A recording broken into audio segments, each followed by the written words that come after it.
This is your news source evening bulletin for today, Wednesday, the 15th day of July in the year 2020.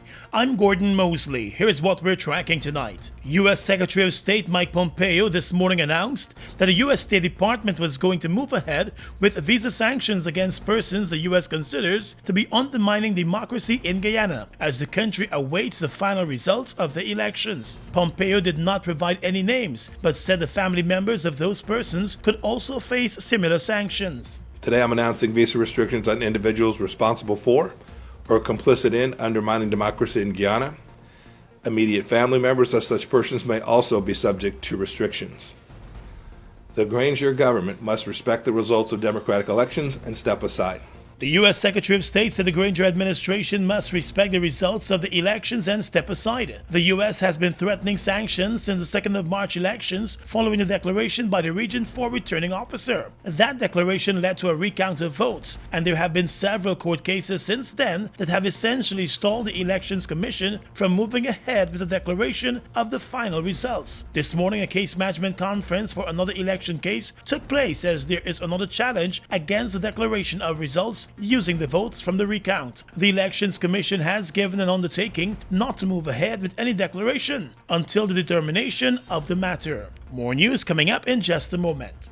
Hello, boys and girls. As you prepare to write your exams, there are a few things you will have to do each day so that you and those around you can be safe and healthy. Please remember, on the day of your exam, you must wear a mask correctly, covering your mouth and nose before entering the school compound. Wash your hands with soap and water at the entrance of the school at the sink provided for 20 seconds. Paying attention to the palm and back of your hands, between your fingers and their tips. Dry your hands with a clean tissue and dispose in the closed bin nearby. Boys and girls, your temperature will be tested by an official. Then you will go to the designated waiting area with the floor signs and markings clearly visible, standing or sitting 2 meters or 6 feet apart at all times. It is now time to start your exam. The invigilator will direct you to the examination room. All the best. Boys and girls, playing and gathering are not allowed. Parents, the Ministry of Education thanks you for the support you have given the children during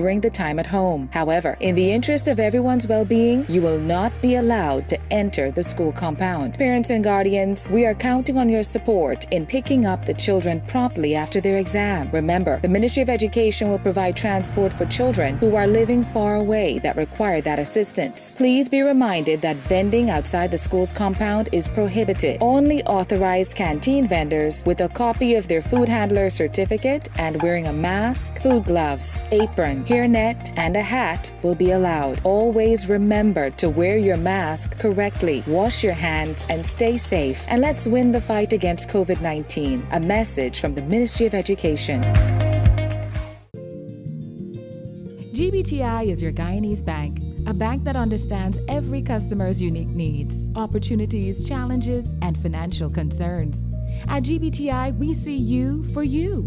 Whether you're buying a new home or car, planning your next vacation or retirement, saving for your child's future, or whether you're ready to take that bold step of investing in your dream business idea, we are with you every step of the way. We hear your stories and watch you focus on your dreams as we share your aspirations. We are more than just banking. We are a family. We are part of your community.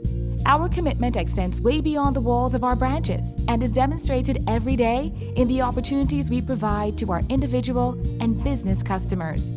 The support, time, and commitment we give back to communities across Guyana to help improve the lives of our Guyanese families. Because we see Guyana through your eyes. Tired of long lines? Register with MyGTT at mygtt.co.gy. That's mygtt.co.gy to view and pay your bills from anywhere. Enter to win an Amazon gift card worth $25 or a bounty voucher worth 5,000 Guyana dollars when you sign up today. GTT, do more.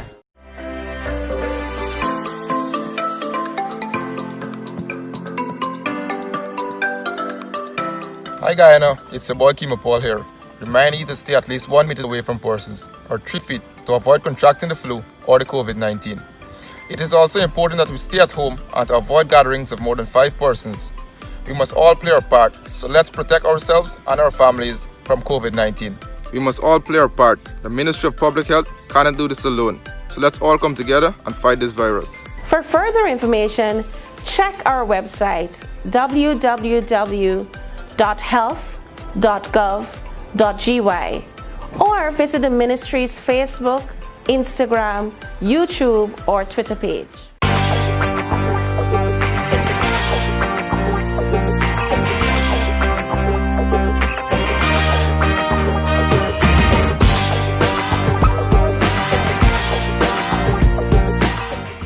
Welcome back. In response to the announcement by the U.S. government that it has moved to impose visa restrictions on those persons it sees as undermining democracy in Guyana, the government of Guyana today said it regrets the decision of the U.S. administration. In a statement, the government said the matter affecting the outcome of the elections is still before the courts, which is entirely the responsibility of the local judiciary. It reminded that no declaration has been made. According to the government statement, the executive branch of the government has not participated in the undermining of the electoral process and urges all countries interested in Guyana's development to await the logical conclusion of the process, which is being managed by the Elections Commission in accordance with the Constitution of Guyana. The executive arm said it has not interfered in the functioning of the Elections Commission. The U.S. Secretary of State did not provide the names of the persons that the U.S. visa restrictions will affect. The U.S. ambassador to Guyana has announced that she will be hosting a press conference on the issue tomorrow.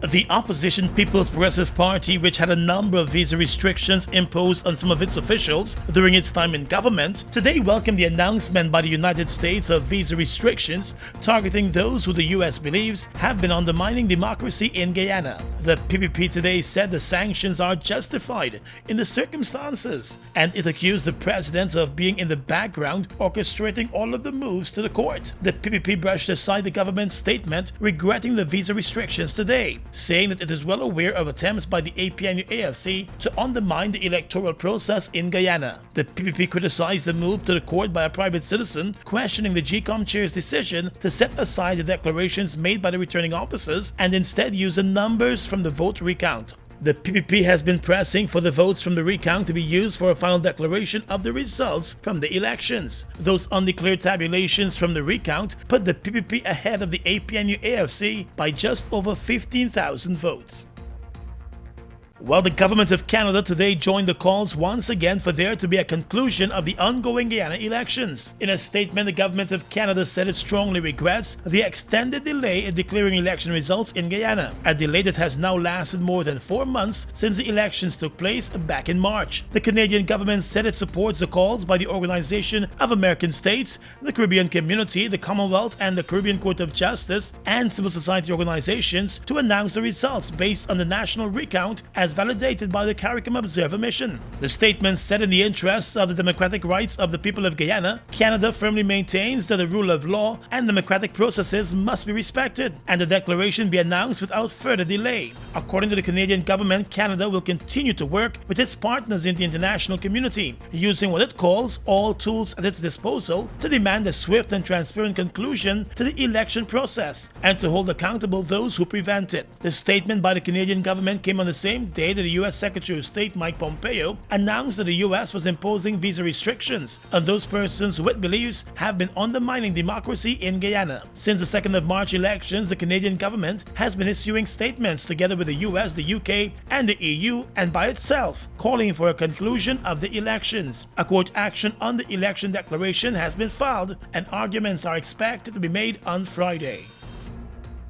Well, the chairman of Caricom, St. Vincent's Prime Minister Dr. Ralph Gonsalves has added his voice yet again to the Guyana political situation, expressing concern that there still has not been a declaration of the final results. Gonsalves, who recently assumed the chairmanship of Caricom, said there appears to be a group of persons in and out of Guyana that are trying to hijack the elections.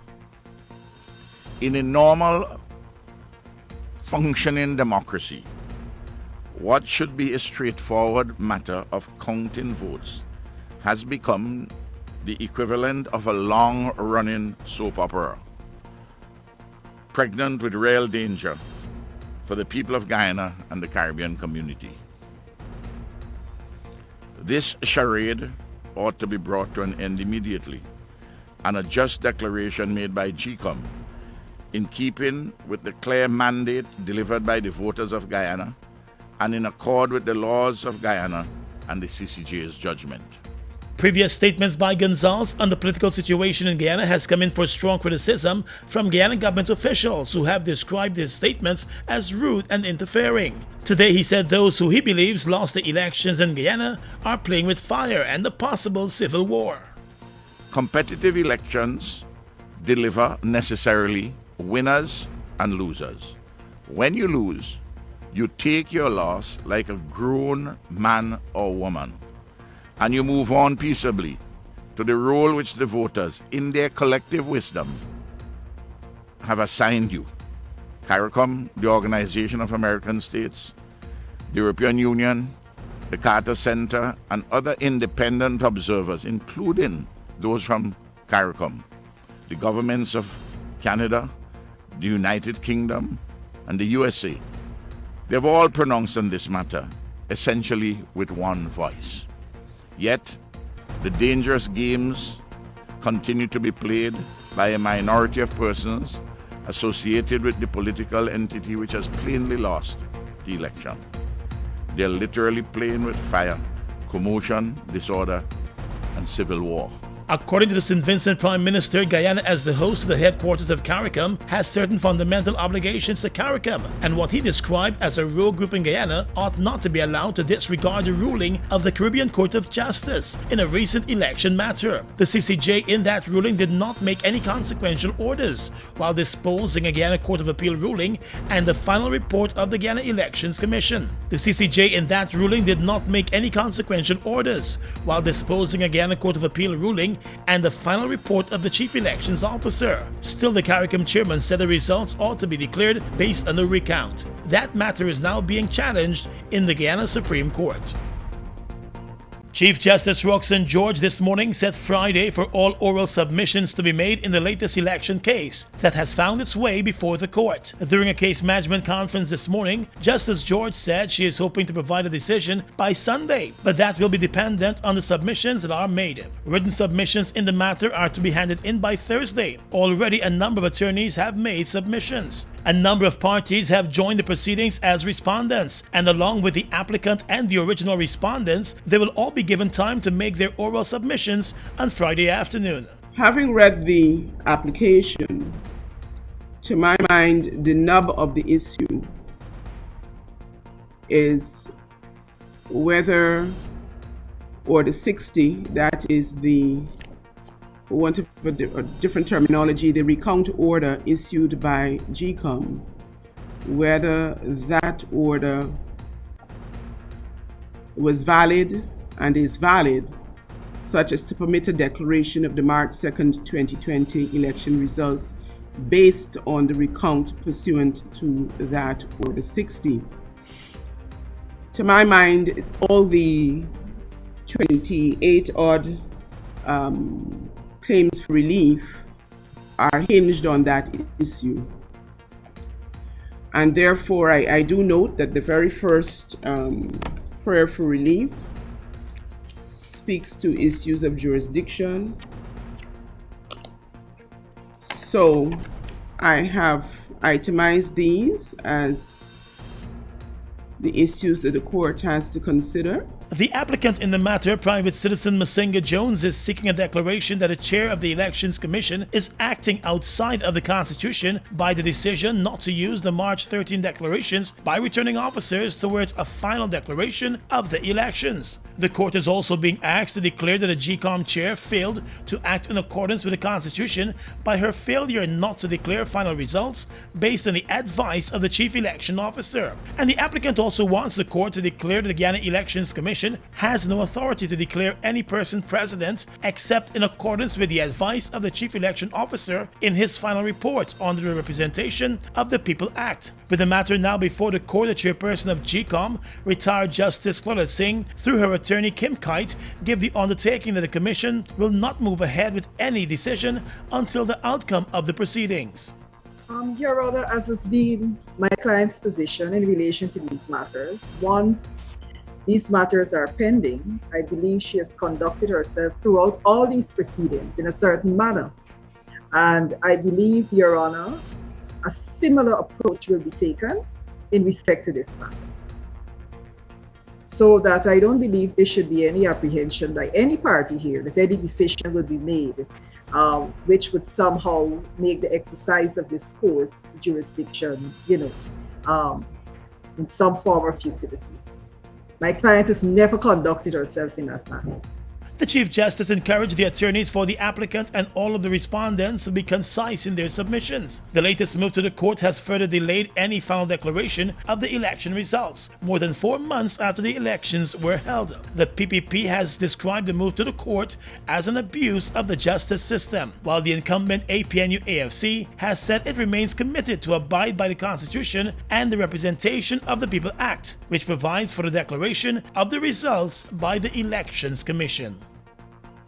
Turning now to the health sector, with 5 new cases of coronavirus being recorded in Guyana and the announcement of another death, the Public Health Ministry remains worried about the rising numbers, and it intends to pay increased attention to the situation in regions 1 and 7, which have seen steady increases in the past 3 weeks. Deputy Chief Medical Officer Dr. Karen Gordon-Boyle today said measures will continue to be implemented to restrict travel and movement around those 2 regions. Please note that Region 1 has the highest per capita infection rate, followed by Region 7, and as such our aim now is to flatten those curves. Strategies towards this include limited travel in and out of those regions, maintaining the curfew, closure of schools and workplaces, and the requirement for citizens to maintain social distancing and wear face masks. Additionally, we need to heighten vigilance concerning undocumented migrants from Brazil and Venezuela who may not have been quarantined. Please note that any such persons need to be reported to the relevant authorities. There are 139 current COVID-19 cases in Guyana. The total number of recoveries has jumped to 156, more than 50% of the total confirmed cases. The Deputy Chief Medical Officer said there must be a flattening of the curve. On your screen there is a graph displaying the cumulative COVID-19 positive cases reported in regions 1, 4, and 7 during the period 11th of March 2020, when Guyana reported its index case and death, to July 12th, 2020. The red line indicates the trend of cases in Region 4, where the population density is the highest. Over this 4-month period, cases climbed steadily, 100 cases for March to May 2020, with successful flattening of the curve during the month of June, with just 4 cases, only to start climbing again with 12 cases up to July 12, 2020. The blue line represents Region 1. You will notice that the first reported case occurred on April 7th, 2020, and remained this way until May 19th, 2020. Thereafter, please note the relative slow rise until 15th of June, with 11 cases, after which the steep incline, where some 80 cases have been recorded from June 15th to July 12th.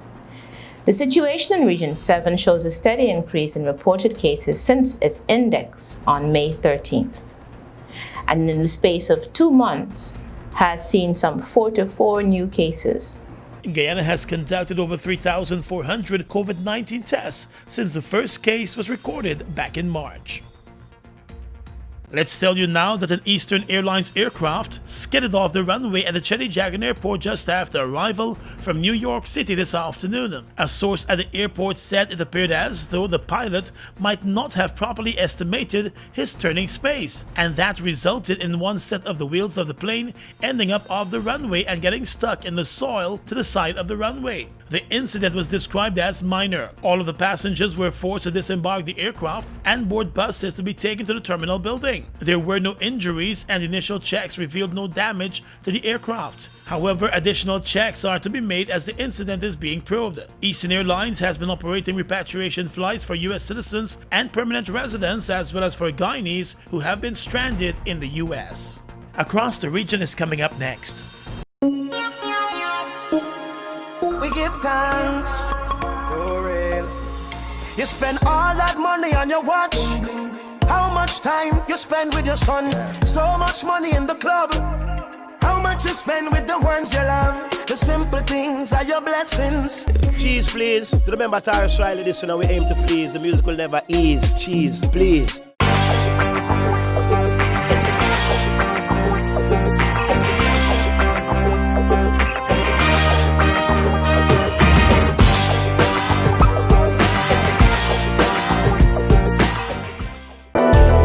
The following is an important message from the Ministry of Public Health.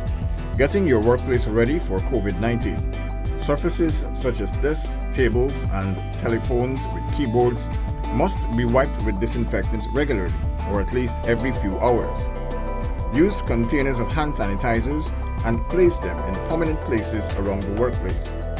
Provide access to places where staff can wash their hands with soap and water, and promote regular hand washing at the workplace.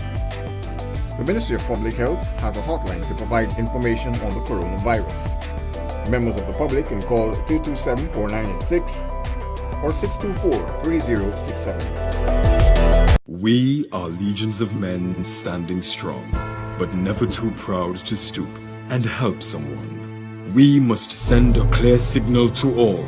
Do right. Walk in upright ways, knowing that's what being a man is all about. And ever aware that things will only get worse when good men do nothing. Stand strong. Be the one to live right. They've made a positive impact on the heavy-duty transportation industry in Guyana since they've arrived. Guyanese are amazed at their power, durability, efficiency, and superior handling capabilities. These are brand new trucks, manufactured in partnership with German, Italian, and French companies. They have a powerful reputation for operating under very adverse Guyanese conditions and come with full after-sales service and spare parts. They're the most sought-after trucks today, with over 500 units in Guyana, and they're available in over 100 countries, including South America and the Caribbean. Be smart. Buy brand new ST Howo trucks today. Call 608-4998 and arrange for an inspection at ST Truck Guyana Incorporated, Block B, Public Road, Covenant, East Bank, Demerara. Across the region right now, economic activity in the world is falling by more than what was foreseen several months ago as a result of the crisis stemming from the coronavirus pandemic. And this increases negative external effects on Latin America and the Caribbean through trade channels in terms of trade, tourism, and remittances. In addition, the region is currently at the epicenter of the pandemic. And while some governments have begun to lift measures to contain its spread, others have had to keep those measures in place or even redouble them due to the persistent daily uptick in cases. This is according to ECLAC's special report on COVID-19 number 5, entitled Addressing the Growing Impact of COVID-19 with a View to Reactivation with Equality New Projections. It was presented on Wednesday by the United Nations Organization's Executive Secretary during a virtual press conference in Chile. The report indicates that since both external and domestic shocks have intensified, the region will experience a negative 9.1% fall in gross domestic product in 2020, with drops of negative 9.4 in South America, negative 8.4 in Central America and Mexico, and negative 7.9% in the Caribbean, excluding Guyana.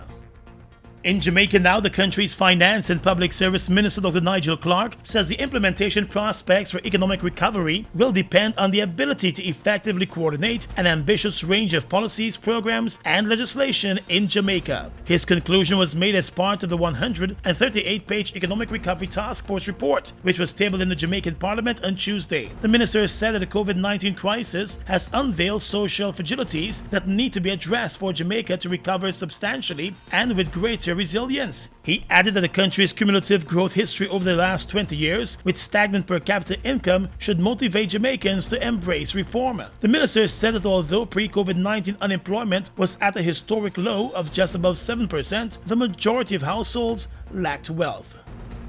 And finally, at this time, international news. The coronavirus pandemic has led to a sharp fall in the number of children around the world being vaccinated. That's according to the United Nations. The decline in immunization against diphtheria, tetanus, and whooping cough over the first 4 months of the year is the first in nearly 3 decades. The head of the World Health Organization said vaccines were a hugely powerful public health tool. He said the suffering and death caused by children missing out on vaccines could dwarf that caused by the virus. Immunization programs in 3/4 of the more than 80 countries that responded to a UN survey have been disrupted. They said the disruptions were linked to a lack of personal protective equipment for health workers and travel restrictions, among other issues. By May this year, at least 30 measles vaccinations campaigns had been cancelled or were at risk. And that's your News Source Evening Bulletin for tonight.